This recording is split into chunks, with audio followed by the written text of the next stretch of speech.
d'ailleurs lui-même, déclarera à la fin des années 80, devant la presse internationale, « Je suis le meilleur élève de la France ». Ce sont les propos de Paul Biya.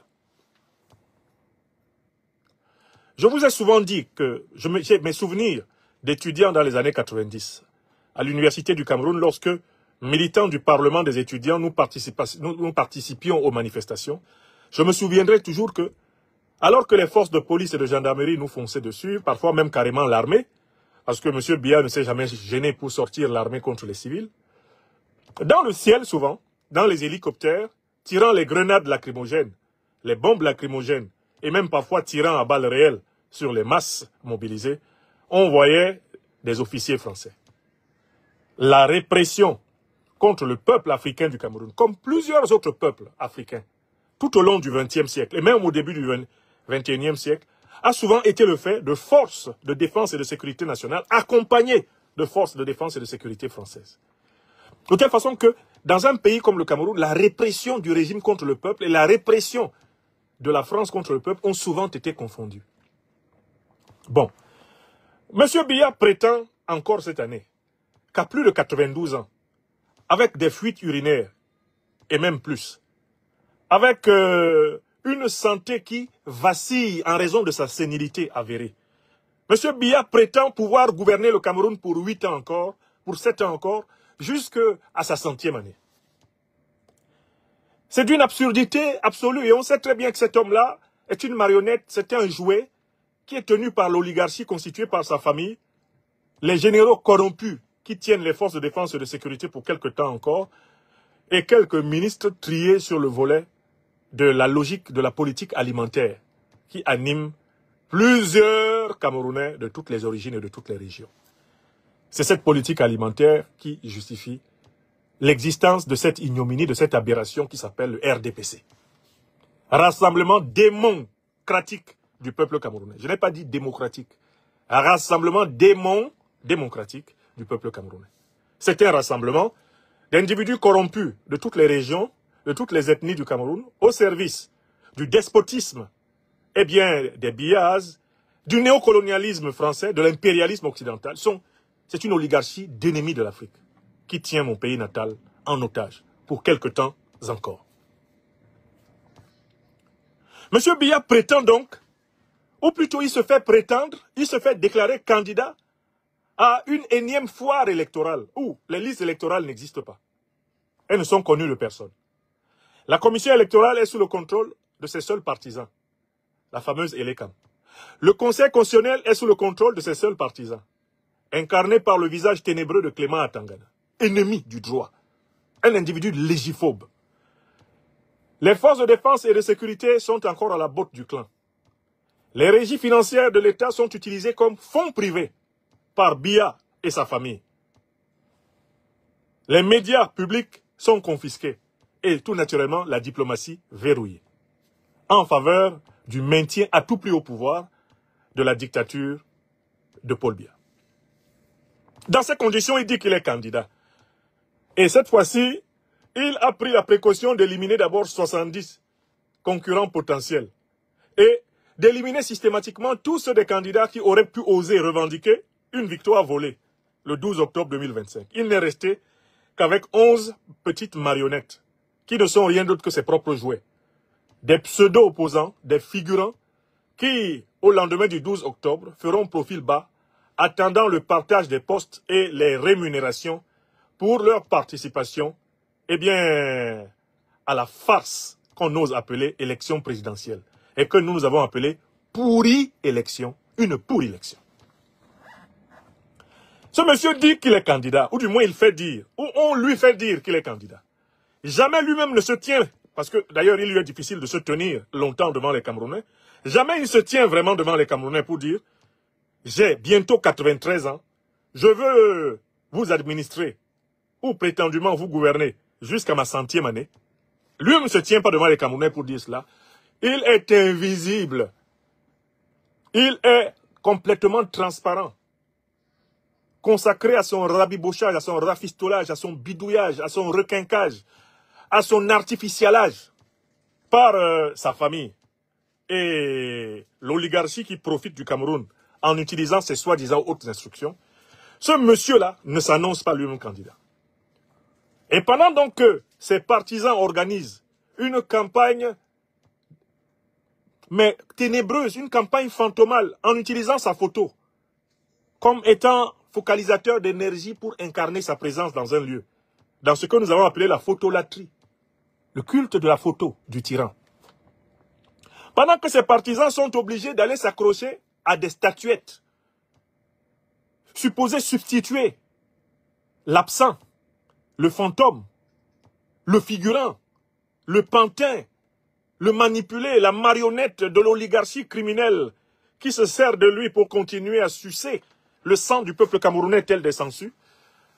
Pendant tout ce temps-là, M. Biya, lui, il n'apparaît pas. Quelle occasion choisit-il pour apparaître? Regardez le degré de méchanceté, de cynisme, de bêtise même qui anime cet homme.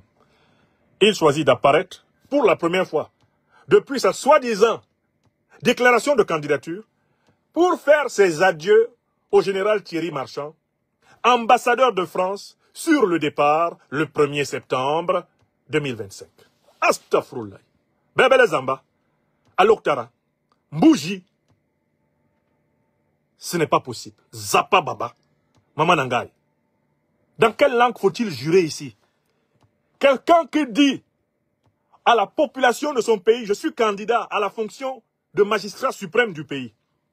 Il ne se tient pas devant son peuple supposé pour annoncer sa candidature criminelle. Mais il a la force, là il trouve la force d'apparaître pour dire au revoir aux représentants de l'ancienne puissance coloniale. C'est un scandale à 5 niveaux. Il y a 5 niveaux de scandale dans ce choix de Paul Biya. Premièrement, Paul Biya dit ouvertement aux Camerounais, ce n'est pas vous qui m'avez donné le pouvoir. Je me comporte bien envers ceux qui m'ont donné le pouvoir. Je dois le pouvoir au Cameroun à l'ancien président de la République française, François Mitterrand. C'est lui qui a demandé à Idjo de partir pour que je m'installe. Donc chaque fois qu'un représentant attitré de la République française sera sur ce sol, je me comporterai face à lui avec une obséquiosité. Je serai agenouillé, je serai à ses quatre soins. Car moi, Paul Biya, je sais très bien que c'est le docteur Louis-Paul Ojoula qui m'a fait entrer en politique en 1961 parce qu'il me trouvait très beau et qu'il aimait les beaux garçons. Et moi, Paul Biya, je vous le dis très clairement que c'est François Mitterrand, président français, qui a choisi que je remplace Ahidjo. Ce ne sont pas les Camerounais. Je vous dis très clairement ce que je vous avais déjà dit. À la fin des années 80, je suis le meilleur élève de la France. Donc, premier élément, mépris total, désaveu du peuple camerounais et en même temps affirmation de son allégeance à la France. Et bien, par ce comportement, rappelle les fondamentaux de son pouvoir et il indique qu'il a tout perdu sauf la mémoire. Il sait à qui il doit le pouvoir. S'il se comporte avec obséquiosité envers le représentant français, c'est parce qu'il sait qu'il doit son pouvoir à la France. Je mets au défi les prétendus analystes politiques qui, sur la place du Cameroun, essayent de présenter M. Biya là comme un panafricaniste anticolonialiste. Ce n'est pas vrai. Paul Biya n'est ni panafricaniste ni anticolonialiste. Il est un pur produit du colonialisme et du néocolonialisme français. C'est ce qu'il a rappelé là. Mais il y a une deuxième leçon dans cette affaire. La deuxième leçon est une leçon géostratégique. Pourquoi Paul Biya tient-il à faire ses adieux aux représentants du président français, au général Thierry Marchand, qui est désormais remplacé par un énarque de la diplomatie française, l'ambassadeur Sylvain Riquet. Pourquoi Paul Biya tient-il à lui faire ses adieux? Mais parce que le général Thierry Marchand représentait progressivement pour Paul Biya la menace que la France lui fasse un coup d'État néocolonialiste à la Oligui Nguema ou à la Mamadi Doumbouya à Yaoundé. Ça fait plusieurs semaines, plusieurs mois, plusieurs années que bruissait l'idée qu'on n'avait pas choisi d'installer un général d'armée à l'ambassade de France à Yaoundé comme chef de la mission diplomatique, sans avoir en arrière-pensé que il serait nécessaire de remplacer le vieux tyran et de court-circuiter la révolution camerounaise, d'empêcher que les Camerounais, à l'instar des Maliens, des Burkinabés ou des Nigériens, ne doublent le néocolonialisme français en installant une élite révolutionnaire, politico-civilo-militaire à la tête de l'État, en faisant tomber Biya. Donc très tôt, Paul Biya a compris que ses maîtres, les colons, les néocolons français, avaient choisi d'avoir un petit plan B. Au cas où Biya et son oligarchie de criminels en col blanc ne parviendraient pas à tenir la situation, on organiserait un coup d'état de palais, une révolution de palais, un coup d'état néocolonialiste, et on volerait une fois de plus au peuple camerounais l'occasion d'exercer sa souveraineté en lui imposant des militaires apparemment révolutionnaires, mais réellement au service réactionnaire de la domination néocoloniale et coloniale française et occidentale. Paul Biya a flairé cela, et c'est probablement lui qui a demandé le départ du général Thierry Marchand. Alors, en réalité maintenant, en venant lui dire au revoir, Paul Biya veut apaiser ses maîtres, en leur disant, j'ai demandé son départ, mais je ne suis pas impoli. Vous voyez, moi qui suis aux abonnés absents, je me suis même fait annoncer candidat à une élection présidentielle sans apparaître une seule fois physiquement devant les Camerounais. Mais, pour dire au revoir au général Marchand, que j'ai chassé, parce que j'ai demandé au président Macron sa tête, je fais profil bas, en disant à la France, mais je représente vos intérêts. Pourquoi avez-vous besoin d'installer un général ici à l'ambassade pour prévoir au cas où je ne parviens pas à maîtriser les Camerounais dans les enclos tribaux et manteaux où je les ai enfermés, de me remplacer par un militaire qui serait votre Oligui Nguema bis, qui serait votre Mamadi Doumbouya bis. Donc, en même temps que c'est lui qui a exigé le départ du général Marchand, parce qu'il ne le sentait pas, parce qu'il ne le sentait plus, Paul Biya tient à montrer que c'est pour mieux servir la France. D'ailleurs, vous allez voir la qualité de l'accueil qu'il va réserver, au nouvel ambassadeur, Sylvain Riquier. Ce sera un accueil pour dire, mais voilà, c'est exactement ce que je voulais. Avec vous, on peut quand même avoir un langage beaucoup plus acceptable, parce que vous êtes un énarque. Donc, je tiens à insister sur le fait que Paul Biya sait que ses maîtres français souhaiteraient le remplacer. Non pas par quelqu'un qui servirait les intérêts du peuple camerounais, mais les intérêts vitaux et stratégiques de la France. Donc, ils ne sont pas loin de recourir à une solution comme celle du Gabon ou celle de la Guinée contre lui. Paul Biya le sait. Et il est sorti pour ça. Maintenant, il y a une troisième raison pour laquelle M. Biya sort là. Et la troisième raison, elle est tout bonnement médicale. Quand M. Biya se porte à peu près bien pour le vieillard qu'il est, c'est-à-dire quand il a une longue plage de lucidité, quand il a un petit regain de force physique, on essaye de tout faire pour lui faire une activité politique essentielle. Parce que juste après, il s'effondre et il doit être requinqué, tarabistouillé, rabiboché. C'est un individu médicalisé à outrance. Donc là, il y avait une lucarne. Biya se sentant relativement et à peu près bien, on l'a rapidement sorti pour lui faire jouer un rôle indiquant symboliquement qu'il serait encore activement à la tête de l'État avant de le remettre au repos. Cet homme-là est dialectiquement géré. Il est chimiquement géré. C'est un homme qui est rafistolé, c'est un homme qui est requinqué à chaque occasion en préparation d'une performance extraordinaire. S'il réussit à être éveillé pendant 3 heures, c'est vraiment gagné. Et qui plus est, s'il réussit à se tenir debout et à marcher sur 30 mètres pendant les 2 heures ou 3 heures où il est en lucidité et en capacité physique, son entourage a gagné pour 3 mois de silence encore au besoin. Donc, il faut savoir que c'est une apparition strictement conforme à son protocole médical. Il ne peut pas sortir comme ça tous les jours. Biya sort comme ça tous les jours, il tombe raide mort. Complètement exténué. Parce qu'il n'est pas capable d'exercer les fonctions de président. Il n'en est pas physiquement capable. Il n'en est pas physiquement capable. Je ne dis pas que cet homme-là ait complètement perdu la tête. Ce n'est pas mon sentiment. Il bénéficie d'une certaine lucidité, mais son incapacité physique est maximale. Et cette incapacité physique joue nécessairement sur son efficacité dans l'exercice du gouvernement. Ça, c'est indiscutable. Donc là, la troisième raison pour laquelle il apparaît là, c'est que exceptionnellement, il allait un peu mieux.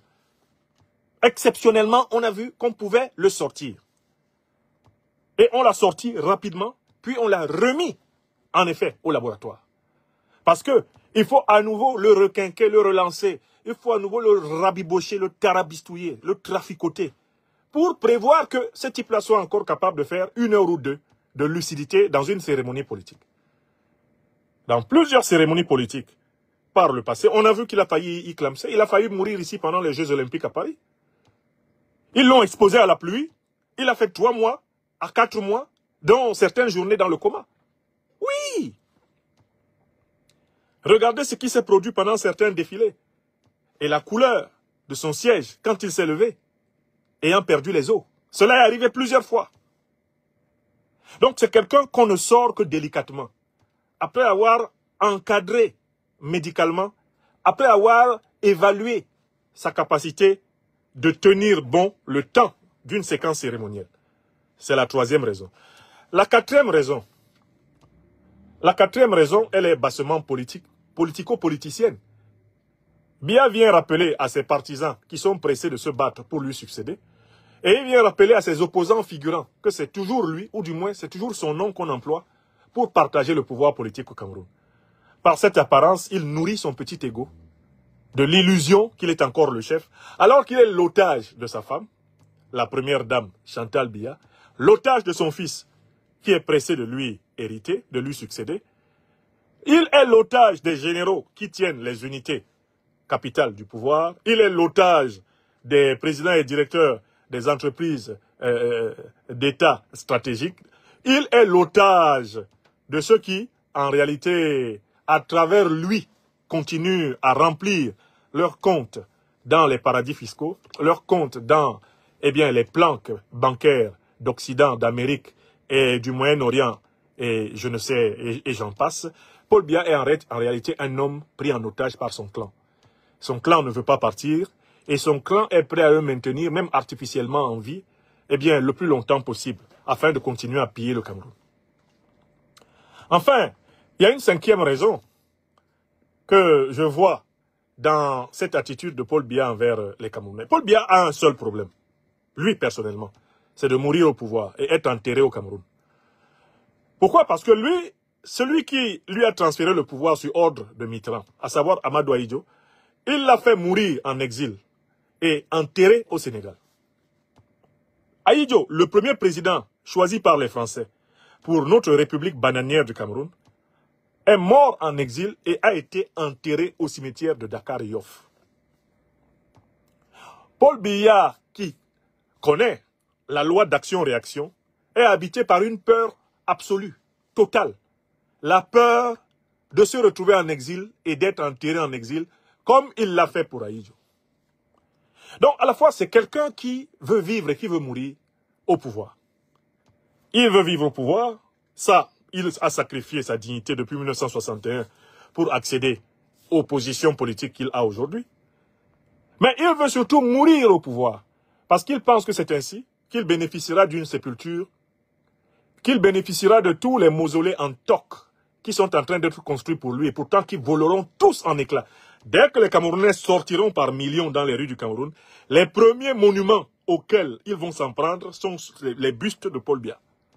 Ce sont les premières cibles monumentales qui vont tomber, avant les monuments dédiés aux puissances coloniales. Moi, je vous le dis, une autorité n'aura même pas eu le temps de dire on ne veut plus de ce monument dédié à un colon, que ce monument sera déjà tombé. Le combat légitime mené par le commandant, le combattant Bouamassok Batalon ou Esamahoha, ce combat-là, en fait, c'est le combat que portent en eux tous les Camerounais. Raser complètement l'orgueil, l'arrogance coloniale et néocoloniale sur le terrain symbolique du pays. Des statuettes comme celle de Leclerc à Douala, elles sont en sursis. Hein? Tous les colons qui ont reçu des honneurs sur la terre d'Afrique, leurs statuettes, leurs monuments sont en sursis. Ils seront tous déplacés. Ils seront tous mis sous scellés dans des musées pénitentiaires. Moi, c'est ça la meilleure solution. On les démonte, on les met sous scellés, comme on enchaîne le diable avec ses démons dans les tartares. C'est comme ça qu'on doit enchaîner ces machins-là. Et organiser même chaque année des cérémonies de bannissement de ces criminels de la mémoire. Parce que s'ils disparaissent comme ça par pulvérisation, par casse, tout ça, ils risquent de s'éparpiller dans le pays et même par leur reste de maudire le pays. Non. Il faut les rassembler tous, les enchaîner quelque part. Et à cet endroit-là, on les maudit pendant des siècles et des siècles. On instaure une fête de la dénonciation et de la condamnation du colonialisme. Et lors de cette fête, on lapide leurs monuments, littéralement comme on lapide le diable à la Mecque. Non, Paul Biya, je ne sais pas pourquoi ses partisans courent. On connaît son problème. Son problème, c'est d'être enterré au Cameroun. Son problème, c'est d'avoir des monuments au Cameroun. Et ainsi de protéger, pour ainsi dire, son héritage volé à l'État camerounais, ses héritiers voleurs de l'État camerounais. Et maintenant, essayer de voler la mémoire du peuple camerounais en se présentant comme un serviteur de la libération du Cameroun, alors qu'il en est un fossoyeur. Parce que regardez, même la commission qu'il a mise en place avec le président Macron, c'est une foutaise. Ils mettent en place une commission qui reconnaît la guerre de la France contre le peuple camerounais. Mais les responsables de cette guerre sont là, dans la commission. Le président français, selon le principe de la continuité de l'État, est responsable des crimes de guerre, des crimes contre l'humanité que l'armée française a commis au Cameroun. Il faudrait ouvrir des procès ici pour juger tous les militaires qui ont commis des crimes de guerre, des crimes contre l'humanité, des déportations et des génocides au Cameroun. Beaucoup sont vivants. Ils ne sont pas tous morts. Les administrateurs coloniaux qui ont participé à cette barbarie, beaucoup sont vivants. Il faut les juger, ce sont des crimes imprescriptibles en droit international. N'est-ce pas? Le président français n'ouvre pas une seule procédure judiciaire contre les criminels de guerre, les criminels contre l'humanité, les génocidaires mais de l'armée française, qui ont opéré sous les ordres de l'État. Il n'ouvre rien. Et puis de l'autre côté, celui qui a reçu le rapport, c'est l'un de ceux qui ont perpétré le crime. Paul Biya. Depuis 1961, il était l'un des bras droits d'Ahidjo. Il devient en 1975 son premier ministre. Il a été son secrétaire général à la présidence. Il a été son conseiller spécial pendant la période de l'extermination des Camerounais. Voilà quelqu'un qui a participé à l'élimination d'1 million de Camerounais et qui aujourd'hui reçoit un rapport qui condamne l'élimination à laquelle il a participé et essaie de féliciter ceux qui ont écrit le rapport, sans voir que le rapport l'accuse. Et que le premier à être au banc des accusés, ce serait d'abord lui et tous les dirigeants néocoloniaux et coloniaux français qui ont participé à cette barbarie contre le peuple camerounais, sur son propre sol. N'oubliez pas de vous abonner et d'activer la cloche de notification pour rester informé de nos prochaines vidéos. Restez à l'écoute pour les développements passionnants à venir.